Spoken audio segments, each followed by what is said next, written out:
क्या होगा अगर एक दिन भारत का युवा मजाक मजाक में एक ऐसा पार्टी बना दे जो असली नेताओं से ज्यादा वायरल हो जाए और एक मीम सरकार, मीडिया और पूरे सिस्टम पर सवाल बन जाए? क्या होगा जब लाखों लोग खुद को कॉकरोच बोलकर भी शर्मिंदा नहीं बल्कि प्राउड महसूस करने लगे?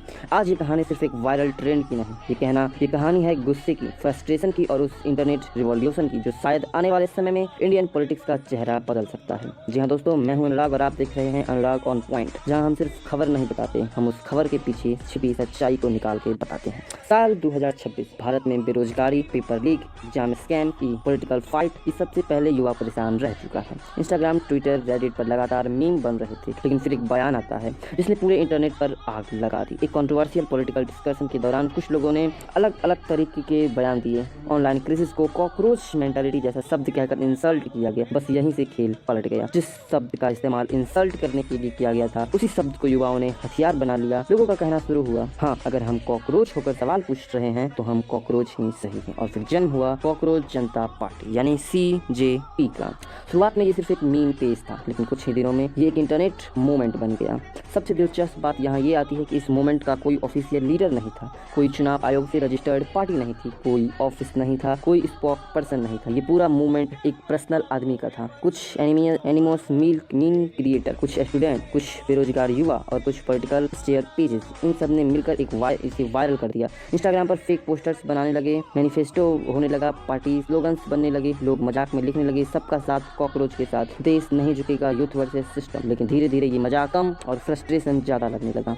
जब बड़े पेज पर इस ट्रेंड को उठाया गया तो सिचुएशन एक्सप्लोड हो गई। इंस्टाग्राम रील्स पर लाखों में व्यूज आने लगे, यूट्यूब शॉर्ट भर गए, ट्विटर पर हैशटैग ट्रेंड होने लगा। सबसे बड़ा कारण था रिलेटेबिलिटी। हर वो स्टूडेंट जो एग्जाम स्कैम से परेशान था, हर वो बेरोजगार युवा जो डिग्री लेकर बेरोजगार घूम रहा था, जिसे लगता था कि उसकी आवाज कोई नहीं सुन रहा, ये मूवमेंट अपनाने लगा और कुछ ही दिनों में हजारों नहीं, लाखों नहीं, करोड़ों में इसके फॉलोअर्स बढ़ने लगे। लोगों ने फेक मेंबरशिप कार्ड तक बनाना शुरू कर दिया, AI जनरेटेड पोस्टर वायरल होने लगे और इंटरनेट पर एक डायलॉग सबसे ज्यादा वायरल हुआ, अगर सवाल पूछना गुनाह है तो हम कॉकरोच ही सही।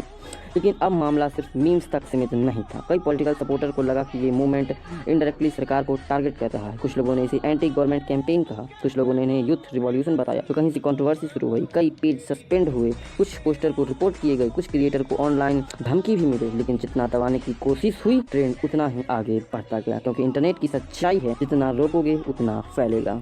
कुछ इंडिपेंडेंस जर्नलिस्ट और क्रिएटर ने इस टॉपिक पर वीडियोस बनाई, कुछ ने ये जेन ज़ी का डिजिटल रेबल्स कहा, तो कुछ ने इसे सिर्फ अटेंशन स्पीकिंग मीम कहा। कल्चर है। इस मूवमेंट को सबसे ज्यादा सपोर्ट मिला स्टूडेंट और यंग ऑडियंस से। Reddit communication, meme page, Instagram creator और इंडिपेंडेंट यूट्यूबर्स ने इसे पुश किया। कई लोगों ने ओपनली सपोर्ट नहीं किया तो कई ने इसे खुलकर सपोर्ट किया। कुछ क्रिएटर्स ने कहा ये किसी पार्टी के खिलाफ नहीं, ये सिस्टम और इंफ्रास्ट्रक्चर का सिंबल है, फ्रस्ट्रेशन का सिंबल है। और शायद यही कारण है कि इस मूवमेंट को रोकना मुश्किल हो गया, क्योंकि इसका कोई एक ओनर नहीं था, कोई नेता नहीं था, कोई इंटरनेट क्राउड नहीं था, कलेक्टेड वॉइस बन चुका था। अब सबसे बड़ा सवाल ये है कि क्या ये सिर्फ टेम्पररी नेम है या फ्यूचर पॉलिटिकल ट्रेलर? क्योंकि पहली बार इंडिया में internet generation openly political stir को मूवमेंट बना रही है। पहले लोग मीम देखते थे, मीम आइडियोलॉजी बन रहे थे, और अगर आने वाला समय में यूथ इस तरह रिटायर्ड होने लगे तो शायद ट्रेडिशनल पॉलिटिक्स को भी बदलना पड़ेगा। लेकिन एक खतरा अब भी है, जब कोई मूवमेंट बिना लीडर के चलता है तो फेक न्यूज़ और मिस इन्फॉर्मेशन बहुत तेजी से फैलता है। इसलिए जरूरी है कि लोगों को फैक्ट और मीम्स के बीच फर्क समझे। गुस्सा सही हो सकता है, लेकिन गलत जानकारी हमेशा खतरनाक होती है। तो इस कहानी से हमें ये सीख मिलती है कि एक इंसल्ट, एक मीम और सिर्फ एक इंटरनेट रिवॉल्यूशन, कॉकरोच जनता पार्टी, चाहे तो पॉलिटिकल पार्टी हो या न हो, लेकिन इससे एक चीज साबित कर दी, भारत का युवा अब भी चुपचाप स्क्रॉल नहीं कर रहा, वो सवाल पूछ रहा है। जी हाँ दोस्तों, मैं हूं अनुराग और आप देख रहे थे YouTube channel Anurag on point को। और अगर आपको ये डॉक्यूमेंट्री वीडियो पसंद आई है, जहां न्यूज़ नहीं बल्कि उसके पीछे की साइकोलॉजी और रियलिटी को दिखाई जाए, तो चैनल को सब्सक्राइब जरूर करना। और आखिरी सवाल, अगर कल इंडिया में सच में यूथ ने अपनी पॉलिटिकल पार्टी बना दी तो क्या आप उसका हिस्सा बनोगे या फिर हमेशा की तरह यूं ही स्क्रॉल करते रहोगे? बस कमेंट करके आगे बढ़ जाओ।